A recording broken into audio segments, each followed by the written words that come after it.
folks. During the day, he stars in movies like Wake Island, Guadalcanal Diary, and Lifeboat. But tonight, he's just an old sit-by-the-fire, eagerly waiting for Santa Claus. The first Christmas I remember, I was just a kid back in Brooklyn. Right after dinner, I hid my father's shoes, and at the stroke of midnight, Santa Claus came down the chimney in his bare feet. The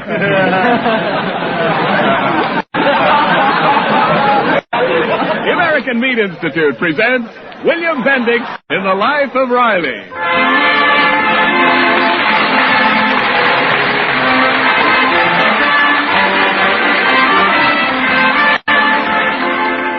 The meat people of America providing a great food for a great nation. Carefully planned months ago by the Army and Navy Services of Supply, carefully packed and shipped by the meat industry and other food suppliers, every American fighter who can be reached throughout the world will have tomorrow the finest Christmas Day meals any nation ever provided its Army, its Navy, its Marines. And they deserve it. And now, on behalf of all those engaged in supplying meat to the nation, the American Meat Institute presents The Life of Riley.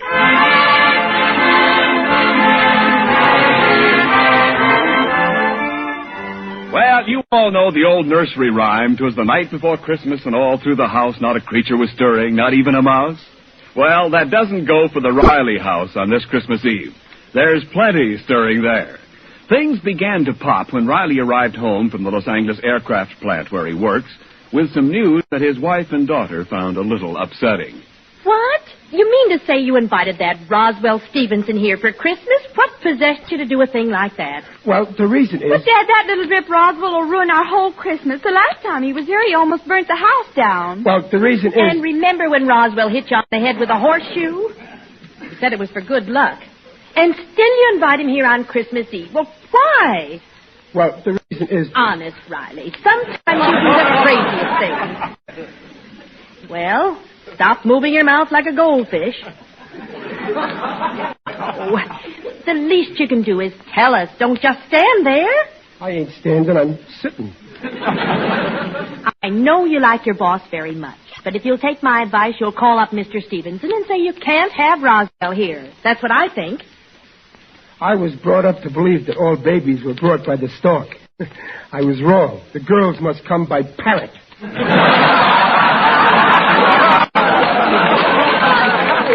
Now, don't exaggerate. Riley, we're listening. Well, I invited Roswell to spend Christmas with us because his mother was suddenly taken to the hospital this morning. Oh, that's too bad. Oh, gee, Dad, poor kid must be upset. No, Roswell don't know about it yet. Mr. Stevenson don't know himself how serious it might be, and there's no use spoiling the boy's Christmas. But won't he find out? Not if we don't blab. Roswell's father made up a story that he's taking Mr. Stevenson out of town over the holidays. So remember, don't let on. Mumps is the word. Dear, I'm sorry I said what I did, but you should have told. Yeah, you're right. The next time I want to tell you women something, I'll go down to the corner drugstore and phone you. Under the circumstances, I'm glad you invited Roswell here. Well, I better go and fix up the cot in Junior's room. Listen, Peg, don't tell Junior about Roswell's mother. You know how Junior talks. Even in his sleep, he jabbers. You know what side of the family he got that habit from. Dad, what are we giving Roswell for Christmas? It's practically here. Just 4 hours. Yeah, that's right. Well, gee, I don't know. All the stores are closed. Well, we can't give each other things and leave him out. I'd give him one of my gifts, but they'll all be girls. Yeah, you couldn't give him a girl. I mean a girl's gift. I know what to give Roswell. Where's Junior? Oh, he'll be home soon. Oh, Riley, you're not taking away one of Junior's presents? Who's taking anything? When I talk to Junior and explain things, he'll give Roswell the best he's got. Oh, but Junior can't stand Roswell. Well, neither can I. That Roswell is murder. But this is Christmas. That's why I'm willing to give up one of Junior's presents.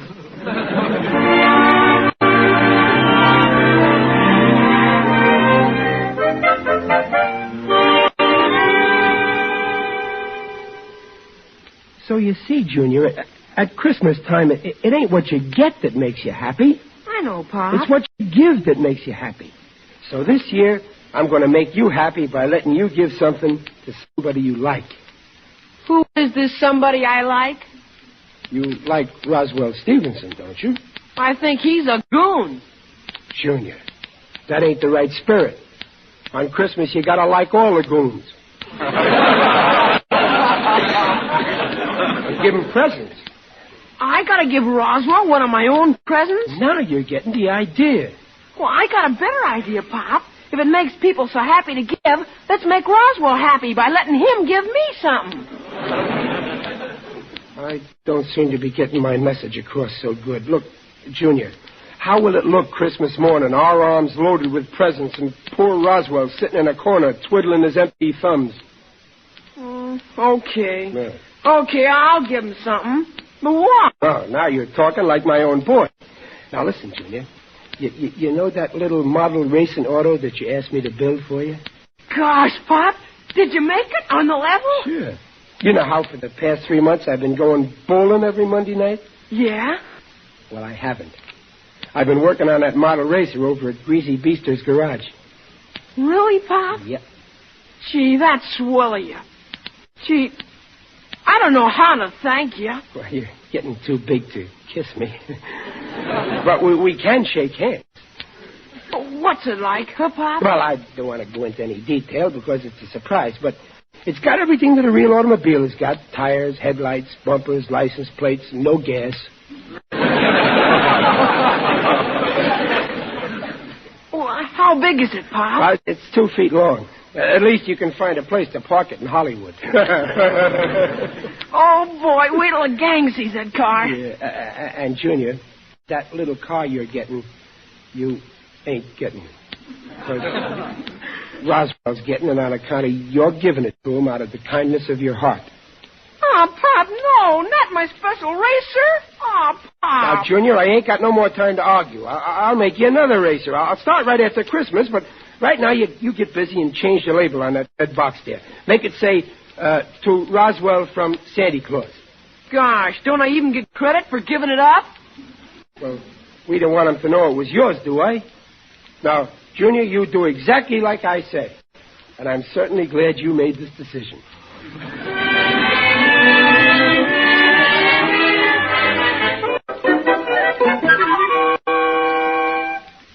Hey, Roswell's coming up the steps now.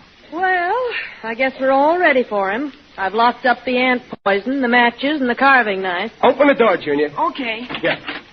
Oh, Merry Christmas, Roswell. Merry Christmas. Merry Christmas. Come in. Come in. Thank you very much. Just put my bags down, Parks. Yes, sir. And your gifts, Master Roswell? Yeah, Roswell, I've never seen so many Christmas packages. Stick them under our tree, buddy. If you don't mind, Mr. Riley, better let me handle the man. Oh, sure, Roswell. Man handle the man. I mean, handle the man, sure. You may take my presents to my suite, Parks. Oh, Mr. Riley, where is my suite? Your suite? That's in Junior's room. It's the cot near the window. A cot? Oh, very well. Parks, pile my presents in Junior's room. I can't require them until I leave. Oh, but Roswell, you'll want to open your presents on Christmas when we open ours. I hope we're not going to have a lot of nonsense about this matter of Christmas, Mrs. Riley. Personally, I've outgrown it. But that's no way to talk, Roswell. Look at Santa Claus. He's got a beard and he ain't outgrown it. Now, if someone will please show me to my quarters. Yes, right this way, Roswell. Parks, you may draw my bath. Mr. Riley, you have a tub? No, that's just the way I'm standing.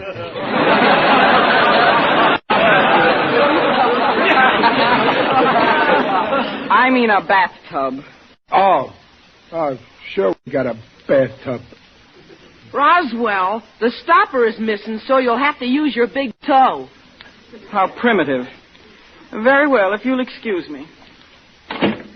Gosh, he don't want to be here any more than we want him. Have we got a bathtub? I could slap him. Oh, give him a break. He's probably lonely. Fine Christmas we're going to have from the looks. Now, listen, kids. We can't have a white Christmas in California, but that don't mean we got to have a blue one. So, Everybody get merry and stay that way. But what about Roswell, Daddy? You just leave him to me. I'm giving Roswell a Merry Christmas if I have to pound the daylights out of him to do it.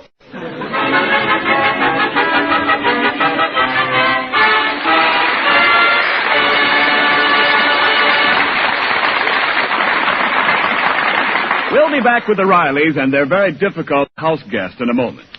This is Ken Niles speaking this Christmas Eve for meat. There have been 178 American Christmas Eves since 1776. Most of them have been Christmas Eves of peace. Some have been Christmas Eves of war. There was a Christmas Eve at Valley Forge. There was a Christmas Eve in 1917. And on this Christmas Eve, too, hearts all over the nation are tense and expectant. For the red of this year's Christmas holly once more blends in many American homes with the red of service flags. At this time, the American Meat Institute and the livestock producers and farmers wish to leave only one short message with you. It is this. Our meat people pledge their hearts and hands to furnish all the meat needed and the best meat possible to our fighters on land and sea and in the air. That is the duty of America's meat people, and that is their pledge. And now back to the Life of Riley with William Bendix as Riley.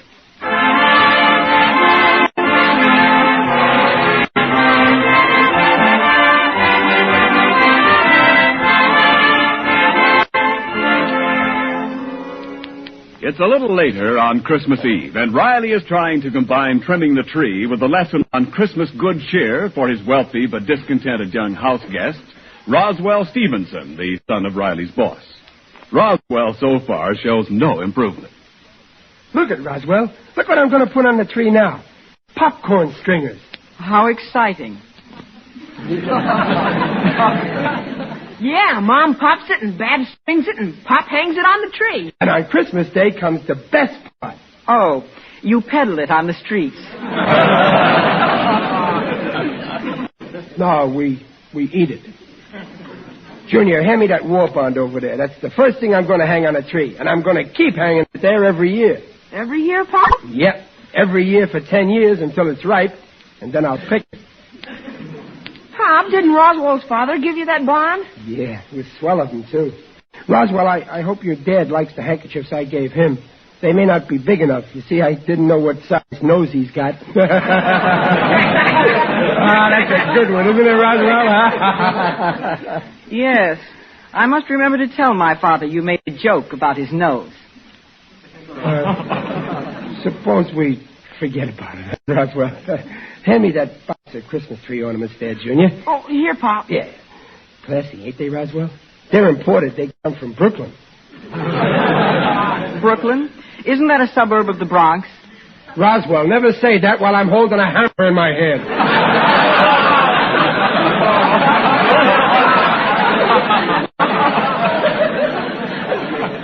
Don't forget, I'm a member of the BPLA.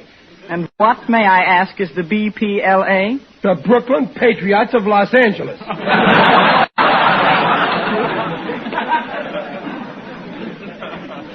Oh, Pop, can I hang some of the ornaments on the tree? Yeah, but, well, watch yourself now. They break easy.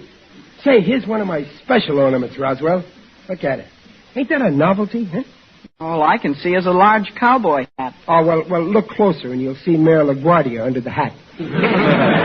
Here, Junior, you hang the mayor. Okay, Pop. Oh, watch now, Roswell. Let's see now. What do we have next here? Junior, what you done? You dropped it. Do it again, Junior. That was fun. I didn't drop him, Pop. He kind of exploded right in my hand. Junior, it's bad enough you broke it without you having to make up a story. Mr. Riley, Junior can't help it if he's clumsy. It just seemed to slip through his fingers. It did not. Junior, don't be contradicting Roswell when he's standing up for you. I tell you, it kind of exploded. Oh, come now, Junior. You were careless. Admit it. Mr. Riley, let Junior hang another ornament. It'll restore the lad's confidence. No, I'm not going to take any more chances. I'm hanging the next one so it'll get done right. Be careful, Pop. 15 years I had them ornaments, and they never exploded on me. All you got to do is be careful. You show him how it's done, Mr. Riley. Yeah, now watch, Junior. You see this glass apple? Yeah. First, I tied this apple on the tree. See? Now I'm letting go of it very carefully. There. See?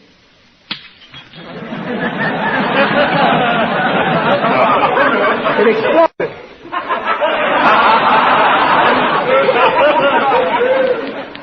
Look, I got glass applesauce.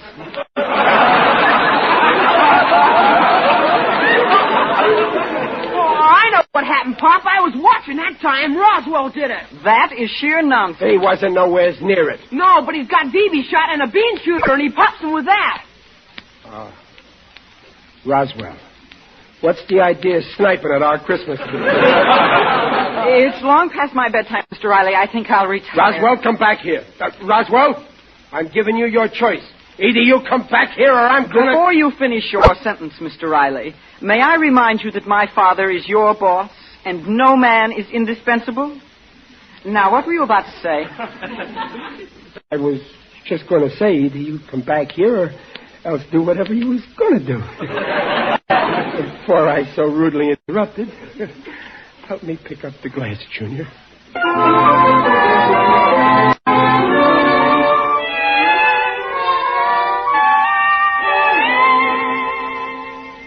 Riley? Oh, here I am. I'm just finishing the tree. What's the matter? Did you know Roswell's been phoning to Sun Valley? Sun Valley? You mean that place in Idaho where people go skidding? Skiing. Long Distance just called and said the charges on the call to Sun Valley are $6.50. $6.50? Mm-hmm. For one phone call? If he wants to call up valleys, let him call the San Fernando Valley. It's only a nickel. He also called Palm Springs, Arrowhead Springs, and Murrieta Springs. Listen, I ain't working 12 hours a day to make Alexander Graham Bell rich. I won't stand for it. I'll... Hello? Hello, sir. Palm Springs. Well, wear asbestos pajamas.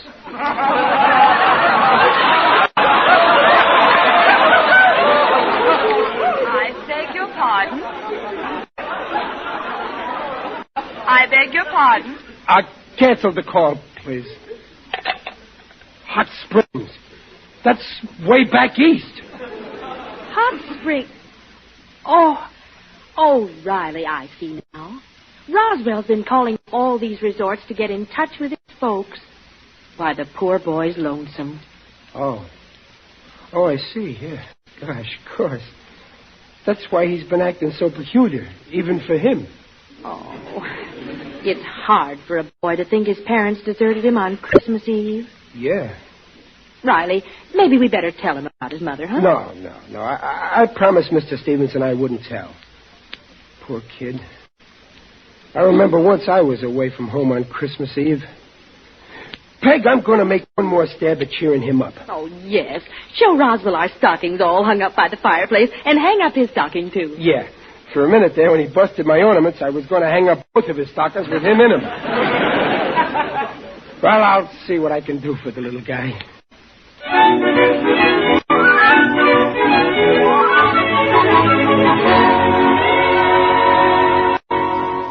Okay. Now, Roswell, that place in the middle of the row is where you can hang up your stockings, right next to my 3. Mr. Riley, such whimsy. To me, you're an interesting survivor of a species I had supposed extinct. Yeah? I'm beginning to appeal to you, huh? Mr. Riley, do you actually believe it's true that a fat character with a white beard travels through the air propelled by reindeer? Well, you see, Roswell, it's a kind of a legend that you believe in. Like believing that your wife's relatives are going to pay you back the dough they borrowed. Well, I refuse to believe in these childish legends. Roswell, I can see you're a septic. You know, a fellow by the name of Dickens once wrote a story about Christmas, and in it there was a character just like you. His name was Stooge. Scrooge. Yeah, Scrooge. Well, Scrooge didn't believe in Christmas either until... Wait a minute. I'm going to read you this story. It'll do you a world of good. Well, if you insist, Mr. Riley. I got the book right here. A Christmas Carol. The story starts like this. Old Marley was dead. One moment. What is the relationship between this Marley, alleged to be dead, and the character Scrooge, whom you claim I resemble. Oh, well, they used to be partners in business. I thought as much. And Scrooge inherited the business, eh? Right. Now, let's start over. Old Marley was dead. Just a moment, Mr. Riley. What were the exact circumstances of Marley's death? Well, I don't know. Dickens don't say. And if Dickens don't know, how the Dickens should I know? Then what is your authority for claiming that Marley is dead at all? Okay, then he ain't dead. But at the moment, he's just too stubborn to breathe.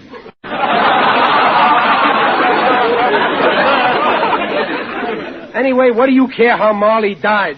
Well, obviously, since Scrooge inherited Marley's business, I can plainly see that Scrooge is going to be accused of his partner's murder. No, Roswell. This ain't no murder mystery. It's a beautiful story about Christmas. You see, Marley's ghost comes back and haunts Scrooge. See? You mean that this Dickens wants us to believe that a ghost actually materializes? And that Scrooge sees the ectoplasm? I don't know from no ectoplasm. They didn't even have blood banks in them days. Listen, Roswell, look, instead of reading you a Christmas carol, I'm going to do like Marley's ghost did with Scrooge. I'm going to take you all around town and show you how other people do at Christmas. Indeed. Yeah. Only instead of flying through the air like the ghost done, we're going to ride on buses, which is even more frightening.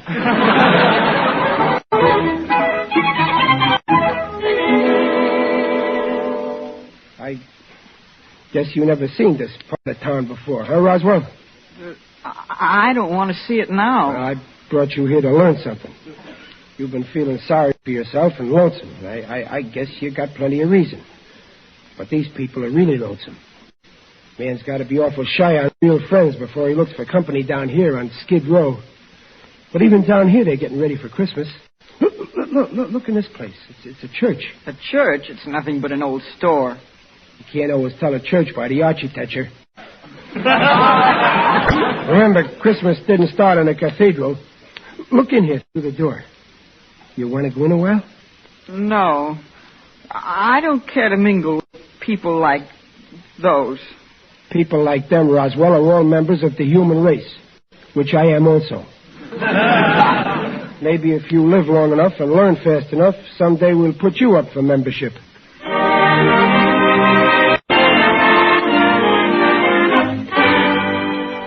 Okay, Roswell, take a gander down this street. That's quite a sight, ain't it?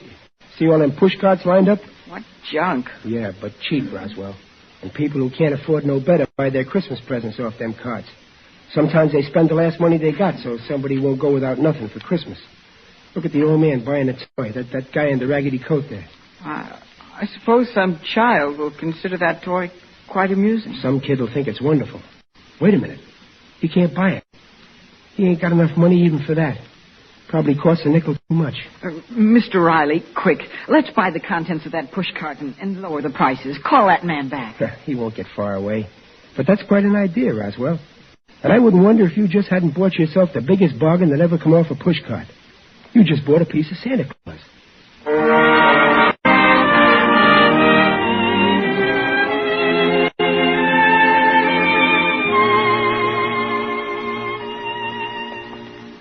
Look, Roswell.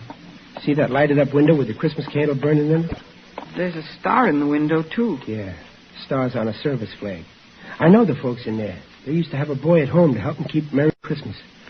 Tonight, they don't know just where he is or when he'll be coming home. But they don't tell each other they're worried, and they keep the Christmas candle burning so that no one will think they're down about it. You want to rest a while, Roswell? We could sit on this park bench here. All right. Mr. Riley, you've shown me some interesting places tonight. Did you have a reason for coming to this park? Well, yeah, Roswell, I guess it's time I told you something. Maybe I oughtn't to, but I got a hunch it's the right thing to do. Listen, your father ain't out of town having a good time, Roswell. He isn't? He told you that so as not to spoil Christmas for you. But I think you'd be happier taking your share of the trouble. Is my father in trouble? Where is he? Where is he? You see that bench near the sidewalk? Under the streetlight. See the fellow sitting in it, all hunched over? That's your father. Why? What's he doing there? Where's my mother? He's waiting for news about her. That building across the street, it's a hospital. You mean my mother's in there? No. Take it easy. This is where you either add to your pa's trouble or help him carry the load. Mr. Riley, I want to go to my father and help him wait. I'll be all right. And I ought to be with him. Yeah. Yeah, go ahead, Sonny. He'll be glad to see you. You're okay, Roswell. I always figured you was, even though you was working so hard to hide it.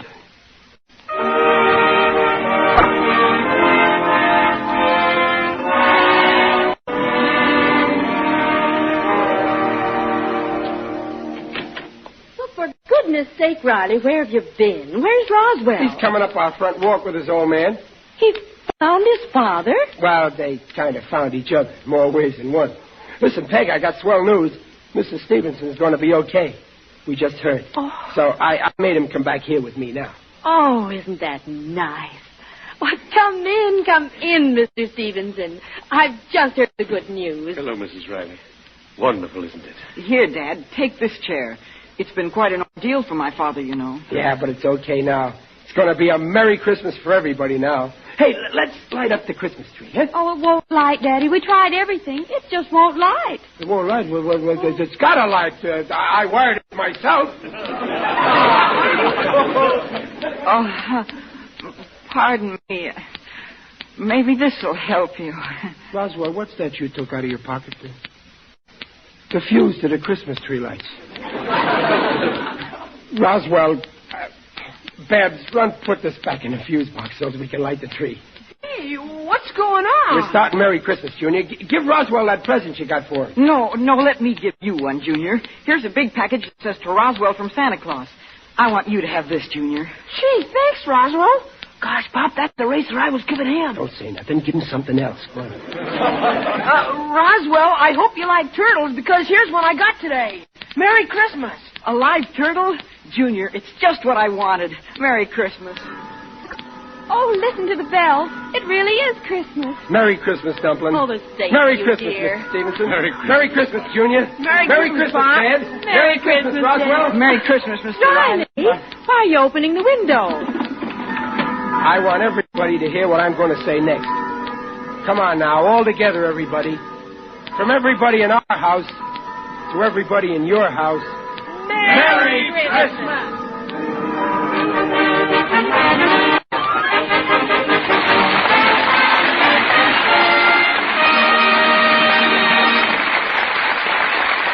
Before Riley comes back, I want to say Merry Christmas to the mothers and wives of America who have cooperated so splendidly in choosing available meat cuts when their favorite meat cuts were scarce. Merry Christmas to the stock raisers of America who have raised the greatest quantity of meat animals in the history of our country. Merry Christmas to the meat packers of America who have prepared and processed the greatest tonnage of meat on record, even though more than 75,000 of its skilled workers have gone to war. Merry Christmas to the meat retailers of America, who have worked hard and fairly to make the meat supply go around. And Merry Christmas to the Council on Foods and Nutrition of the American Medical Association, which accepts this statement. Meat is a yardstick of protein foods because meat measures up to every protein need. And now, a word from the star of our show, Riley himself, William Bendix. With a terrible war plaguing the whole world, this is not a very Merry Christmas. In too many places, the lights are not shining tonight. So perhaps now is the time for all of us to pledge our hearts and our hands to the cause for which our brothers fight, to freedom, to justice and equality, for all men of goodwill everywhere, so that one day soon we all once more may share a Merry Christmas.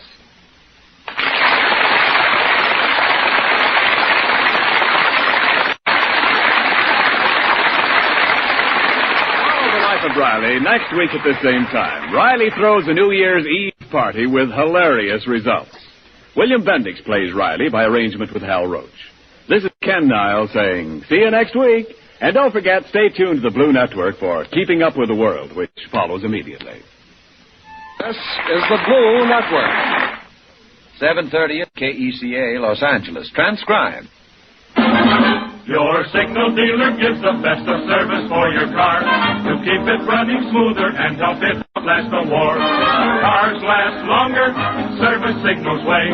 So change to friendly signal dealer starting in today.